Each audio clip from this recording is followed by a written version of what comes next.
Welcome to the Wingmen Show.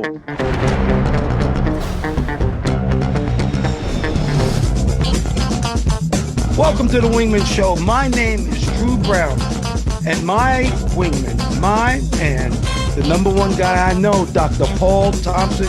What's up, brother?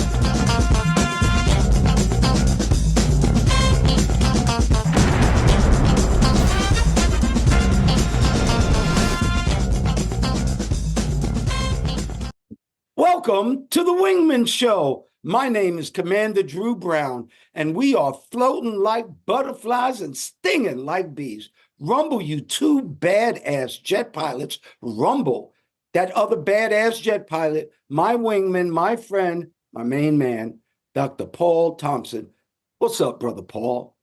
Oh, Mr. Drew, nothing's up, just you and me. Glad to see you. Hope we're going to have a good show today. We're ready to get it popping. We're ready to get it popping. You know, we always start off from a quote, and I wish I knew who made this one up, but I love this one. Quote, "We don't stop playing because we grow old. We grow old because we stop playing." Once again, we don't stop playing because we grow old. We grow old because we stop playing. And I believe that 100%. And when people say, come on, grow up, I don't want to. I'll be Peter Pan forever. Being childlike, being happy, not being so serious about everything is the way to go. So keep playing. What do you think, Paul? Yeah, you got to keep. Basically, it's another facet of keep it moving, keep it moving mentally and spiritually. Not get just ground down. That's because you can age mentally if you just stop or become depressed and don't get out of your little hole, your little closet, and kind of retire away from life, and things just stop growing. The light stops shining on you, and there's no growth. So that's a lot of it's mental. It's mental. Keep your attitude right, even if if you've got some kind of confinement. If you can keep your brain moving, that'll probably help your body keep moving too, and everything that's associated with it. That's true. And growing up sucks. When you were little, you always wanted to stay up late. Now I can't wait to get to bed early. Nothing happens after 11, 12, 1, or 2. And if you notice, most things that happen bad out in the street happen around those times. All right, Dr. Paul, you asked me a question the other day, and you told me that Nicole Kidman lied about her height when she first started because she was a little too tall. And I told you, guess what? I met Tom Cruise and Nicole Kidman in Las Vegas at Caesar's Palace. I was doing fights there, marketing for fights, and I met them two. And I walked right up to Tom Cruise, who is extremely shorter than I am because I'm 6'5" and he's 5 something. But I looked at him and I said, "You want to see a real Top Gun?" He said, "Yeah." I said, "You're looking at him, and I don't look like you." And he just started cracking up. Which I thought was so funny. And when I told that story, Dr. Paul told me a story. So, Dr. Paul, why don't you continue on with my Tom Cruise Top Gun story? Well, yeah, I guess it's a fascination of that some celebrities have with aviation. It's very interesting. I guess when I was in flight training, one of my instructors, and I forget his name, I can barely remember his face, a very what I call his personality. I wouldn't say over the top. He's very funny. He's very fun. One of the few very funny people at that time. He was very funny. And he was talking about a time he was on the ship. I forgot which it was, but I do. I'm sorry. I apologize for that. It was the Lexington. He was taking a group of students out to the Lexington for Carrick Walls. And at this point, he was on the ship for a while, and they were filming a movie called Midway, and with a lot of big-time Hollywood stars at the time. This is the movie came out in '76, but it was called Midway, and the main star was an actor named Charlton Heston. For young people who may not be familiar with him, he was very, very famous actor in many motion pictures. He was Moses. He was Moses in the Ten Commandments. That's right. He was Moses in the Ten Commandments. He was in Planet of the Apes. He was in a lot of stuff, like Marlon Brando. He's up there. Anyway, they're filming this movie Midway, and it's about the Battle of Midway Island, which was pivotal in World War II.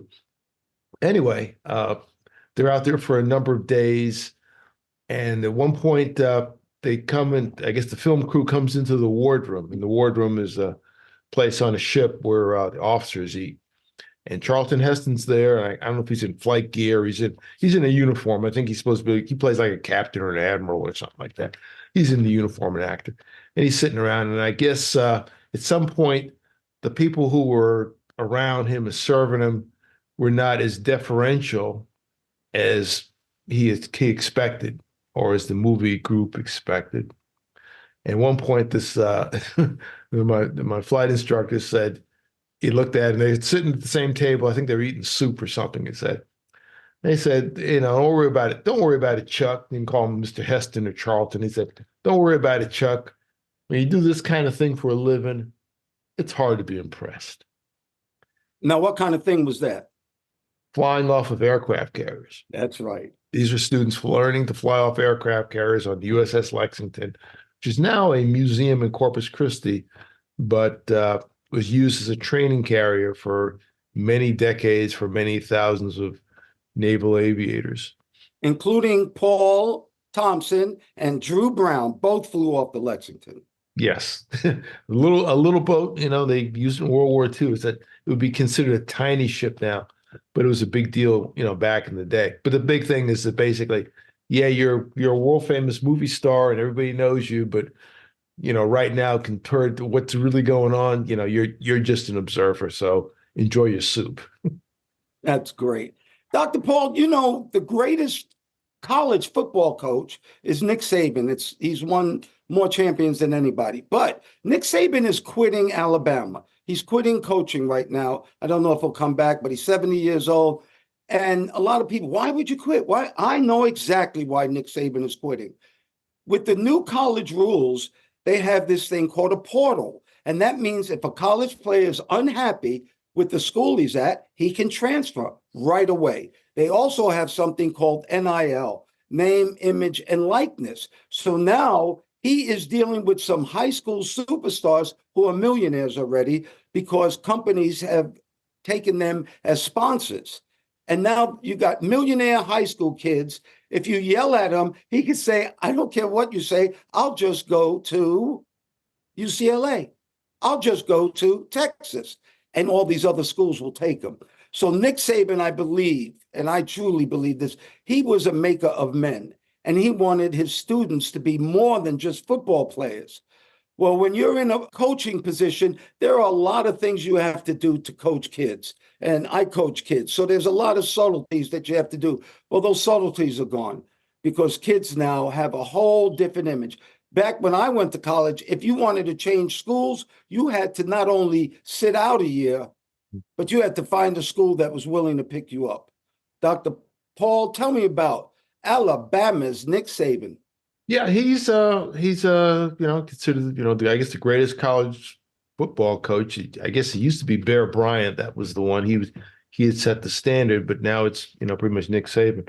One of the things that he would benefit from is greater media coverage, like everyone else does these days, through all kinds of channels.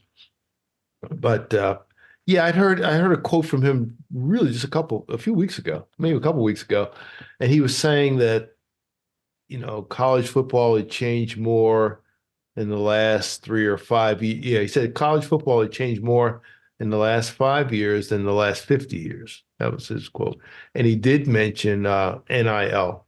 That was part of it. And I guess that's possible, because you have kids, or young people. I shouldn't call them kids. Kids are goats.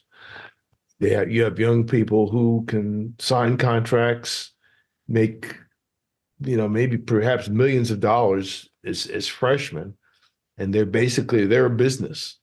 That's right. They're a business, and they're kind of running a business. And if their business interests conflict with something else, they may choose their business over what they would have normally just jumped at. Now with this, when we say portal, I think time travel or something like that. But it's basically that they're traveling to another time and another place. And people don't realize that a lot of this NIL stuff started with a college basketball player named Ed O'Bannon. and I forgot who he played for. I should know. Basketball player. I don't know if it was USC or I think it was USC, but he wanted his image was used in a video game years ago, 30 years ago or more, and he thought he should be compensated. And that led to the whole thing of college athletes, getting compensated. But he filed this suit decades ago, and that's what kind of really led into what we call NIL now. Yeah. So, And Dr. Paul, I think, you give a 16, 17, 18-year-old kid millions of dollars, it's liable to not work out very good. It's very hard unless he has some really strong parents and a strong background. right. These kids, it's just a different type of sport now, and it's all about making money. But check out those badass jets we have behind us. Now, everybody out there, if you can see them on YouTube, I have A6s behind me, and Dr. Paul has an A7 behind him, and we actually flew those airplanes. And on the carrier, I used to tell those fighter pilots the only reason they make aircraft carriers are for attack, not for fighters. And they would say, "What?" And I said, "Just check this out. When you do your job, you can go in the phone book and cross out one name at a time. Well, baby, when Dr. Paul and I do our jobs, we rip out pages." So those two A6 and A7, and Dr. Paul and he had a single engine off an aircraft carrier at night. Yes, Charlton Heston, it's hard to be impressed. Our wingman this week is a great one. I didn't know about Kobe in Philadelphia. Just think about that, Kobe in Philadelphia. Everybody, thank you so, so much for watching us. Please hit us up on Instagram. Watch us on YouTube. Listen to us on Apple Podcasts, on iHeartRadio.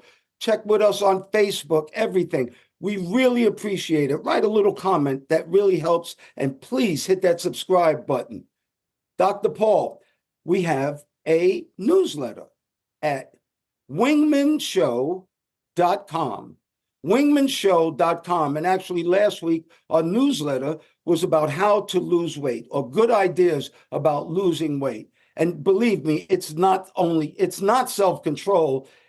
Food and obesity are actually medical problems. It's a disease. Actually, a friend of mine saw the title and got very upset, but I asked them, "Why don't you listen to the show before you get upset?" So anyway, that's our newsletter on wingmanshow.com. And on that same note, on the website, you can actually ask us a question. And Dr. Paul, we have a question this week, and it's from a 24-year-old Black man from Boca Raton, Florida, and he's married to an Asian, half white young lady, and they're about to have twins. And he's asking us, how should he raise biracial children? Well, Dr. Paul, let me just start off with this one because they call me biracial. First of all, that's the stupidest thing I've ever heard. There is one race, it's called the human race. We are all Homo sapiens. That's number one. Number two, when you have different the only difference between us are cultures, not the color of our skin, not the way we look. It's our cultures. Because you can take anybody, put them in another culture, and that's how they'll be raised. The coolest thing is that they have Black music, they have K-pop, and they got rock. So you can listen to rap, rock, and K-pop if you're one of your children. So think about that. All the things, comedy, you have 3 different cultures to laugh from. It's incredible. Geography, you're going to learn about 3 different places in the world. Religions, you're going to learn 3 different religions. They are all beneficial to you. It is beneficial to me that my mother is white and my father is Black, that my mother is Jewish and I'm Jewish. And I listened and I learned from all kinds of cultures. And that's what made me who I am. So there is no biracial kids. There are human kids. Remember, one race, the human race. The only separation between us here should be between good and bad. Dr. Paul, your theory. Yeah, there's just they're people. They're just one group of people. You're not different. You're not subhuman and all that stuff. You wouldn't be able to reproduce if you were. Some of the talk you listen to is just nonsensical. But I'd say, you need to expose your kids to, as you said, to everything, a little bit of everything. Not just the music stuff, but to different people, different kinds of people, because you'll have to learn how to get around in this world wherever you are. Some places you may be welcome, some places not. But that's everybody. That's everybody and everything. You're in a diverse world. I think probably the I would say one of the worst things you could do is to just cut them off and limit them to just one thing or one way of seeing things. Sometimes the way the society is set up, you may be forced into a corner. They should try to resist that being forced. The kids have a lot of history, and they should know the history. We shouldn't be afraid of the history, and afraid of learning, and afraid of living. We were very lucky, Dr. Paul, because we both grew up in New York City where diversity was everywhere. You have all types of people, white, black, Asian, short, tall, fat, from all countries, Africa, everywhere. So diversity was actually given to us. You have a lot of people in this country who stay in their counties or stay in their cities, and they don't see anything else. They don't know anything else. And you only know what you know, Dr. Paul. You only know what you know. Yeah. Well, that brings me to a Wingmen PSA from the 11 Facts in Life. Fact number 6, good will overcome evil. From the 11 Facts in Life. Fact number 6, good will overcome evil. Dr. Paul, it's one of the biggest things in my facts in life. If good doesn't overcome evil, it's not worth waking up tomorrow. And I always believe that good overcomes evil some way, somehow. What do you think, Paul? Yeah, that's what I want to believe, and I hope usually that is the case. Although the evil, like I said, if it bleeds, it leads, and the evil's doing pretty good, but there are good people doing stuff too, and they just don't get the coverage. And most people are pretty good. I mean, I went to the grocery store yesterday and the day before, and Costco, other places. I made it in alive. I made it out alive. Everything was all right. No, nothing on headline news, no tragedies, and people were nice to me. Well, Dr. Paul, the truth is that's why this show is here. And that's why we're different. There are good things that are happening. There are good people. There are people who have become successful because they've done the right thing. And it seems like those people get pushed to the side. Well, we're not pushed to the side no more. Here's 2 badass black jet pilots telling you that they have become successful in America because they did certain things and were raised a certain way. And they had morals, and we have things that we do that we think are right. So that's why good will overcome evil, because we're good. All right. In the Navy, we have something called the gouge. And the gouge is stuff you need to know, or as I used to say, shit you need to know that you usually don't learn. And here is the gouge, which is blowing my mind. Dr. Paul, did you know isometric exercises like sitting on a wall or a plank or leg lifts or doing a bridge or even holding something over your head for 30 seconds?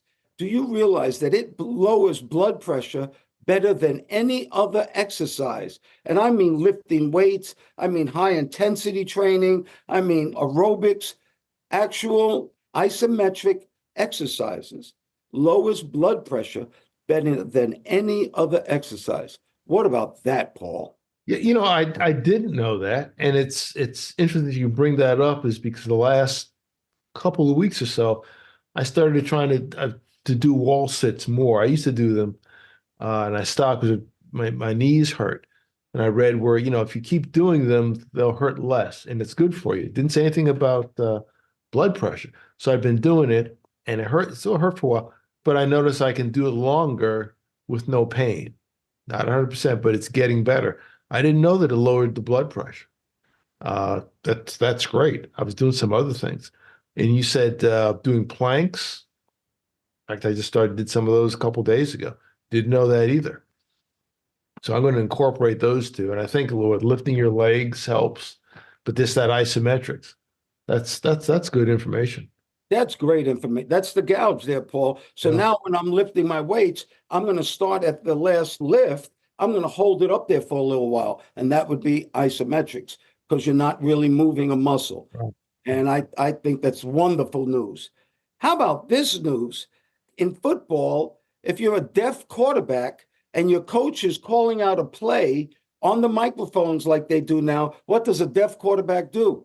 Well, guess what? Technology in America is great because AT&T and Gaudelet University, which is a school for the deaf, just come up with a football helmet that has a little movie screen in the eyepiece, and the coach can actually write up a play on a tablet and the quarterback can see it in his helmet. What do you think about that, Paul? Because that's technology. Yeah, that's great technology at Gallaudet University, which is in Washington, D.C. A lot of people don't know it. It's a school for the deaf, uh, and it started as a school for the deaf and the blind, but I guess it's for the deaf now. And they were Divisions III schools. I think they even played football until a few years ago. That's a great thing where they can participate by seeing them. And I think you're going to see that in a lot of things. The ability to to put information on a screen, maybe on your glasses or something, and process it in your brain. Everyone's going to have that eventually if they don't have it already with these special glasses or Google glasses, I think they call them. I never had a pair, but apparently you can get information. I've had 3D goggles on and played games a few times, and I guess this is just a modification of something like that. At the time I was just fighting dragons and beasts and shooting them with or whatever, but that could be some other information coming to me and say, hey, you need to do this or go here. This is what we're going to go do. This is how you get here. So instead of looking at your phone or looking down on something, you might be able to look straight ahead or to your left or to your right and read the information. Well, I actually a while back bought those goggles you put on, and then you can play games in it. And they have a game called The Plank, where it actually simulates you walking out of a very tall building on a plank. And I'm telling you, I was scared shitless. And I am not kidding. And then it had a roller coaster ride where you could kind of shoot down enemy airplanes and things like that. And it was so realistic, I actually got nauseous. Really? That technology is 100% coming. And talking about technology, electric cars are the big thing. And Detroit is the capital of cars. Well, guess what, Dr. Paul? They're going to have an actual road that you're going to be able to drive your electric vehicle over, and it will recharge as you're driving. And that's really important because, it started getting cold, and these electric car batteries do not work well in the cold. Actually, it really does drain these batteries, and they're having a problem with that. And so if you go to Detroit, one day you'll just be able to drive on the road and charge up your car. What do you think about that technology? In Detroit, they do have a little road where they're experimenting with it. It's just about a quarter mile right now, so it's not a big deal. But basically, as they laid the road down, they have this ferrous material that goes in with the concrete and will help transmit electricity. Because I guess the thing will go through induction with coils, and they'll have basically a charging coil that's in the concrete that goes with these particles that helps boost it to a receptor in the vehicle. And as you drive, if you park there or even drive over it, I guess you'll get a certain degree of charge. I don't know how long it'll last. And I think they're trying that in some other cities are going to try it, as well as some places overseas or in other countries. So yeah, that can be kind of a big deal. I read of an Uber driver that had an electric vehicle somewhere in Chicago, and he's getting low, and it said he had like 30 miles to go, and he was headed to a charging station. But he said within a couple of minutes, the battery just died totally. He didn't have 30 miles. He had more like he said, like 30 yards, and it just died. He had to have it towed. You're stuck. So that's going to be a problem here. We don't have the infrastructure to really handle that right now as things stand. But it's coming. I'll tell you what, it's coming. And I'm going to get my Tesla truck one day here soon. And I'll show you that it's coming. Electric vehicles are here to stay. And I believe in the future, it's going to be solar powered. And that'll be the end of actually gas stations. How about that? I do believe that could happen. Well, Dr. Paul, you know the name of our show is called The Wingman Show, and we always feature a wingman. And I was telling you about Kobe in Philly. Well, you know, I have dogs, as you know. You had Spot X, who we all love, and I have big Great Danes, big dogs. Matter of fact, I'll put a picture up on one of my dogs, my dog Bo. But Kobe is a 4-year-old husky, and this woman, Chanel, noticed that Kobe was digging in her backyard obsessively and just continuing to dig in the same spot. Well, she knew Kobe wasn't crazy. So she kind of went over there to see why he was digging, and the hole was getting bigger. Well, I think a month before that, she had a gas leak in her house. So she had one of these gas detectors, little mobile gas detectors. Well, she went out to that hole and used that gas detector. And put it this way, the fire department said if Kobe didn't dig up that hole the next week, if somebody would have turned on a light or lit a cigarette, that whole neighborhood would have blew up. Kobe is a hero, a 4-legged hero, Kobe, who saved an entire Philadelphia neighborhood because of his nose and because of his obsessive digging. What do you think, Paul? Wow, it's Kobe twice. It's not a basketball player, although I believe he was born in Philadelphia, I think. So it's interesting how that goes. Yeah, dogs have tremendous senses. I think there's the ability to smell is like 10 to 20,000 times greater than a human. And they're used for so many things, so many rescues. And this is kind of a rescue too, but it's a chemical rescue. I Yeah, hope they he keep saved an him entire neighborhood, Dr. Paul. just a dog. So I guess he gets the key to the city or key to the neighborhood or something. No, more than that, he was the wingman of the week. He was a wingman. He was a wingman to a neighborhood. Dr. Paul, whatever you think is beautiful, whatever our listeners think is beautiful, Dr. Paul, whatever you think is important, whatever our listeners think is important, and Dr. Paul, whatever you and our listeners, whatever makes you happy, may you have that today and forever. Dr. Paul, I pray for peace. I pray for peace, and we appreciate all our listeners, subscribers. Please subscribe to the channel, especially if you're looking at YouTube. A like would help us greatly. It helps the algorithm for us to get the message out to more and more people. So please like, share, subscribe, and we appreciate you. Thank you once again, Dr. Paul Thompson, my friend. Thank you for your love, your time, and that's something that we won't ever get back. I want to thank all the listeners, too. Thank you so much for doing the show, Dr. Paul. We're jamming. Well, thank you, Mr. Drew, for inviting me on. Always good to talk to you. And ladies and gentlemen, please remember to like, share, and subscribe to this podcast or any of the podcasts. If you're looking at YouTube, they say smash the like button. Don't smash it. Just press it gently and use as a link to all your friends. You can also look at us on our website, wingmenshow.com, WINGMEN show, SHOW.com, altogether, wingmenshow.com. And we hope to see you in the future. Thanks again, Mr. Drew. Oh, you're welcome. And we're still floating like butterflies and stinging like bees. Rumble, you badass jet pilots, rumble. May there be peace on earth and goodwill towards all men and women.